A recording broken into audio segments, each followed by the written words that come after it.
You know, we won Georgia, just so you understand.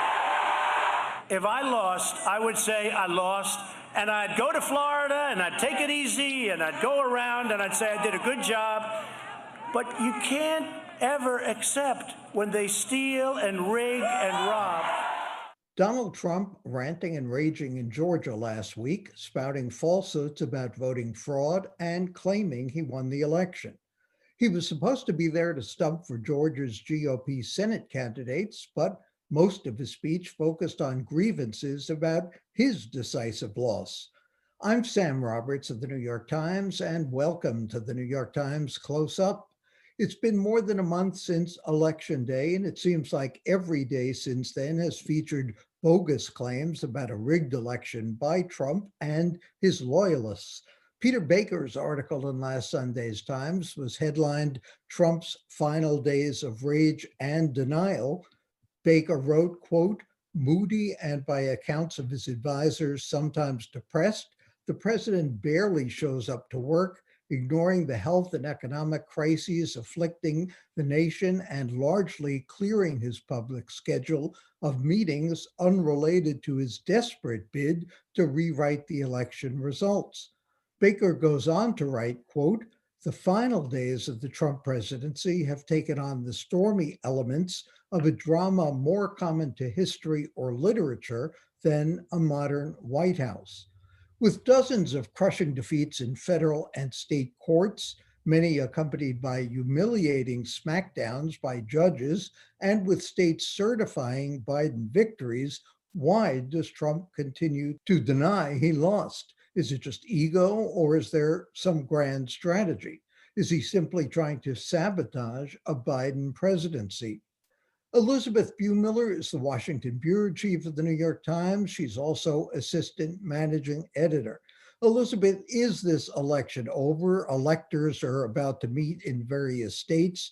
Trump said, at least at one point, he would abide by the Electoral College vote. Does that still stand? Is there any doubt left that this election is just about over? There's no doubt whatsoever. It's been over for a long time. I think we are going to see Donald Trump continue to press his case in the courts. He's had to date 50 losses, including this past week in the Supreme Court, the highest court in the land. He had said earlier he was planning on the election being resolved by the Supreme Court, which is why he pushed so hard to get his third justice on the court, Amy Coney Barrett. But as we saw this past week, he was slapped down with a one sentence, "We're not taking up your petition." It was actually not his petition. It was a Republican ally of the president's trying to overturn the vote in Pennsylvania. So what is his purpose? What is his goal? What is his strategy? Is it to undermine the credibility of the election? Is it to, plant a seed for running in 4 years? What is he up to? Or is it simply that he cannot face himself as a loser, which is something he's always complained about? I think it's all of the above. Peter and I have talked about this. Does he really think he won the election? Does he honestly think? And what we've come up with, since we can't get completely inside the head of the president, is that he's kind of talked himself into it. I mean, we've heard from people in private that in private, the president will say, "I know I lost the election." And so he goes out there, and partly it's to raise money. He's raised, as you saw, over $250 million just by doing this in the last couple of weeks. I do believe his supporters think that he won the election. So it's a fundraising tool. It's a very effective fundraising tool among the tens of millions of Americans who actually believe he won the election and it was stolen from him. It's also a way to keep himself relevant, to hedge his bets in case he should run, which we don't think he will, but in case he should run again in 2024, to keep himself in the national conversation. And as you can see, despite the fact that Biden is rolling out cabinet appointments and policy on the virus, Trump is still taking up a lot of print space in the New York Times. Yes, indeed he is. Yes. And also, I do think that, I was watching him in Valdosta, Georgia this past weekend, last weekend, and I was thinking as I was watching him that he starts to believe it himself in a way when he repeats himself, and you begin to think, when you watch it, you almost think, well, I guess maybe there's a case there. I mean, there's not, but if you hear it over and over again, you begin, I think he begins to sort of believe it himself, just for that moment in time. That's called the big lie, isn't it? Let Yes. me ask you, where does all that money go? He's raising a lot of money, at least a lot of money by what used to be campaign finance standards. What happens to that money? Excellent question. We're not sure. Certainly it'll be used to pay for all these legal challenges, but it's also he just might hang on to it, build up a big campaign war chest for 2024. Perhaps, we don't know. It could pay some of some other Trump expenses where it wouldn't be appropriate. We just don't know where it's all going, but it's a big insurance policy for him right now. Elizabeth, obviously a lot's going to depend on the Senate races in the beginning of January, those runoffs in Georgia. But what can we say about the direction that the Biden administration is going in now on the basis of his cabinet choices? People were concerned he might be too far left. The left was concerned he might be too far centrist. Do we have any sense as to where that administration is likely to wind up at this point? Certainly for the big ones, they're pretty moderate. They seem designed to get approval by the Senate should there be Republican control of the Senate, which is what it looks like, at least right now. So certainly Tony Blinken, very centrist foreign policy advisor to be Secretary of State. I think that Lloyd Austin, who's his nominee for defense secretary, is an interesting choice. There's been some pushback to Lloyd Austin because he'd be the second retired general to lead the Pentagon, which, as we all know, we've had a long tradition of civilian control of the military in this country. But given that he's the first Black man potentially to lead the Pentagon, there's probably going to be less pushback, given that there'll be senators reluctant to deny him that position. I think the choice of Avril Haines to be the director of national intelligence is a pretty centrist choice. So that's pretty much where Biden is going. I also think, we were talking this morning, it's kind of a cabinet of buddies, people he's really comfortable with. If you look at the close-in national security circle, Tony Blinken, very close to him. Jake Sullivan also is national security advisor, very close to Biden. You see that with Avril Haines, I think, and you see that with the White House chief of staff, who of course is not going to be that's not up for Senate confirmation, but you see that with Ron Klain, his longtime buddy. So as somebody who comes out of the Senate, Joe Biden, how does that bode for his relationship with the Senate if Mitch McConnell remains as the majority leader? Well, it bodes about as well as any other Democratic candidate who was running for president in 2020. Biden has had good relationships with McConnell over his decades in the Senate, and if there is anybody who can negotiate with McConnell, it's Biden. He's well known for reaching across the aisle numerous times over those many years. However, McConnell is a take no prisoners kind of politician. We saw what happened with the nomination of Merrick Garland, and he is. We shall see how willing McConnell is to deal. He did say something. Biden did say something interesting a few weeks ago, where he said that, I know that part of the deal with the Republicans is obstructionism. They're going to stop everything I try to do. But you know what? Republicans are up in 2022. And this is perhaps not the best politics for them to absolutely stop everything we try to do. Especially if there's a sense with the vaccine that's effective, right, that we may be returning to some version of normalcy. Right. Do we have a sense that Trump is sabotaging Biden? And I guess the bigger question is, given the regulations, the laws that Trump has put in place, how much latitude does a Biden administration have in overturning some of that? They have a great deal of latitude. Much of what President Trump did was again, by executive order. Many of those executive orders are quite weak if you actually look at the wording. There was a lot of fanfare when he announced them. I mean, I do think Biden will right away, certainly he'll get back into the Paris Climate Accord. He can do that on his own. There's a number of immigration regulations that he can overturn. However, it's not going to happen immediately. These regulations have executive orders. They it's not, they take some time, especially the regulations. There has to be a public comment period. So we're talking maybe a year or two for some of these. So it's not all going to happen on the first day. And then of course there's the big thing on the plate of the Congress and the new White House will be another stimulus bill. The current stimulus they're talking about, assuming it passes in the next week or so, that is only going to be probably good until March. So when Biden gets into office, the first thing he's going to have to do is negotiate with McConnell and the Republicans about another stimulus for what by then will be likely a country in a very, very bad place on the pandemic. Unless, of course, there is a Democratic Senate. And as we said earlier, the president was campaigning in Georgia last week, but mostly campaigning for himself rather than the Senate candidates. What impact is he likely to have in Georgia in that early January runoff elections? That is the really big question. We just don't know. The Republicans were very, very nervous about him going down there and doing what he did, which was for an hour and 45 minutes, an hour, 41 minutes, go on and on about how he was robbed and cheated. And it was a grievance filled diatribe that was very familiar to any of us who watched him during the campaign. He spent, as you noted, very little time talking about the two Senate candidates. It's a big question. The other question, of course, is when he's going on and on about how the vote was rigged, you can't trust the vote, it was dishonest. Why would you turn out and vote if the president of the United States, who you support, is telling you there's no honest election in this country? There's a lot of concern down there. It's really hard to know, obviously, what's going to happen, but we know that Stacey Abrams has a very big get out the vote effort.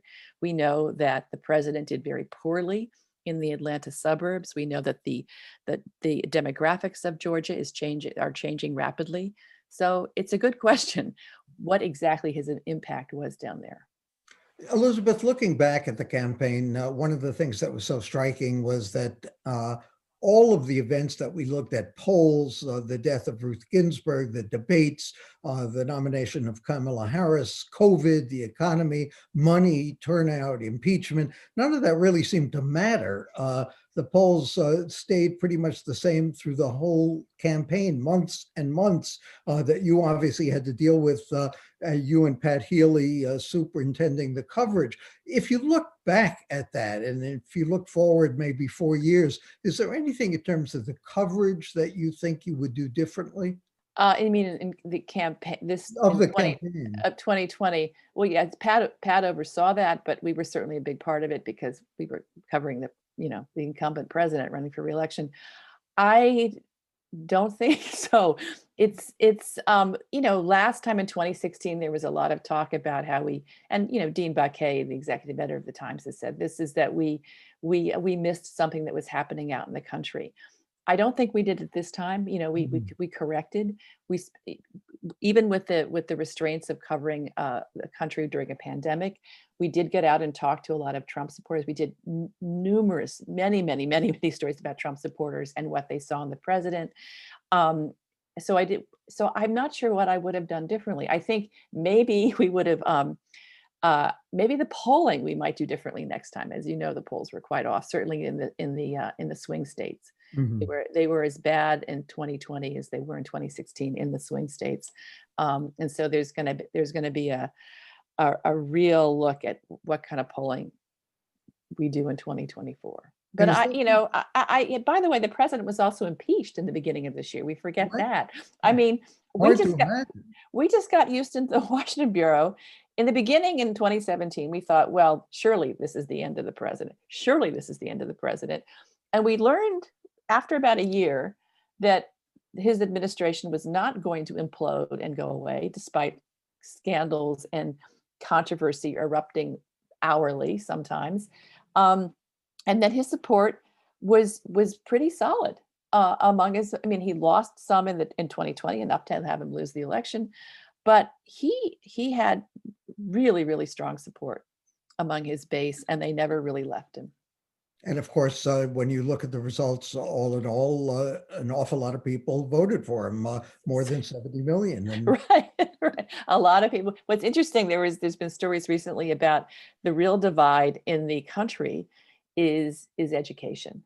mhm, And that's where, the Democrats becoming a party of the educated class and college educated and minorities but the Republicans now are the party of rural voters and non-college educated. It's just mhm. it kind of spanned gender and again some racial barriers. Elizabeth, thanks for your coverage and thanks for your Washington Bureau colleagues. Elizabeth Bumuller, the New York Times, and coming up next, the state of New York City. Thanks for having me, Sam.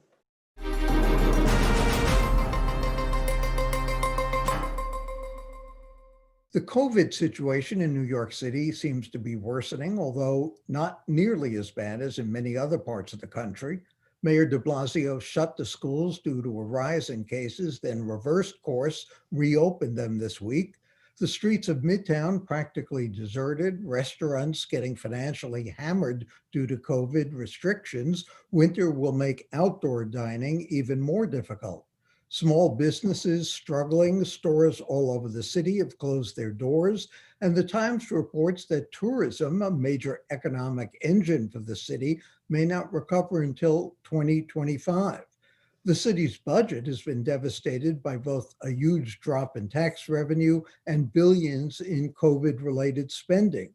The Times reports, quote, the city already made drastic cuts earlier this year to trash pickups, traffic enforcement, cuts that many New Yorkers believe are hurting quality of life. Mr. de Blasio said the city was facing a $3.8 billion budget gap next year that could mean more painful reductions in service. So, what is the state of the city? We're joined by J. David Goodman and Matthew Haag. They're both Metro reporters for the New York Times. David, tell us, what is it that the mayor can actually do? How much of this problem is in the hands of the state and now particularly in the hands of the federal government, particularly a Democratic administration coming in the White House? Is the mayor really dependent on them and has he done everything any mayor can do? Yeah, well, when it comes to the fiscal situation in the city, it really does depend on some sort of extra money coming from the federal government. And in fact, earlier this week, you had the mayor and the governor appearing together at a press conference to call on the incoming administration and even before that, the federal government to make more funds available to state and local governments, particularly to New York City, which really can't make up the deficits that have been that we've seen and that we're going to see more in the next year. The mayor can make cuts, and he's signaled that he would need to do certain sorts of layoffs if the picture didn't improve and if there weren't funds coming from the federal government. He hasn't done that yet. He's done very minor furloughs and sort of cutting around the edges, but that's not nearly enough to make up for the losses here. Matthew, how much of the problem is business not being confident enough to bring its workers back?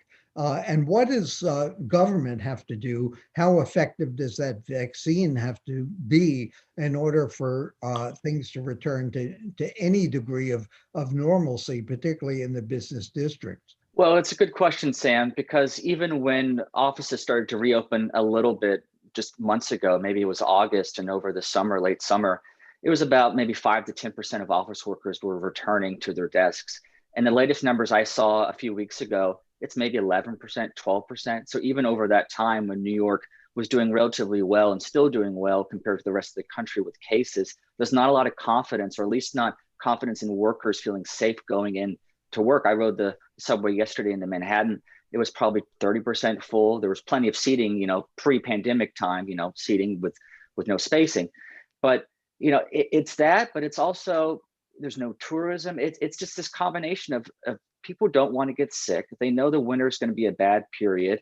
There's few people commuting. So it just has this trickle down effect with everything you see, not collecting rents. Restaurants are struggling, stores are struggling. And it's really hitting places like Midtown and Lower Manhattan, the two largest central business districts in the country. And you look elsewhere, other cities like Dallas and Houston and in other states, they have 30, 40, 50% of their office workers coming back. They haven't been as aggressive and didn't really suffer as much as we did in the beginning, which has had a struck fear in getting the virus here.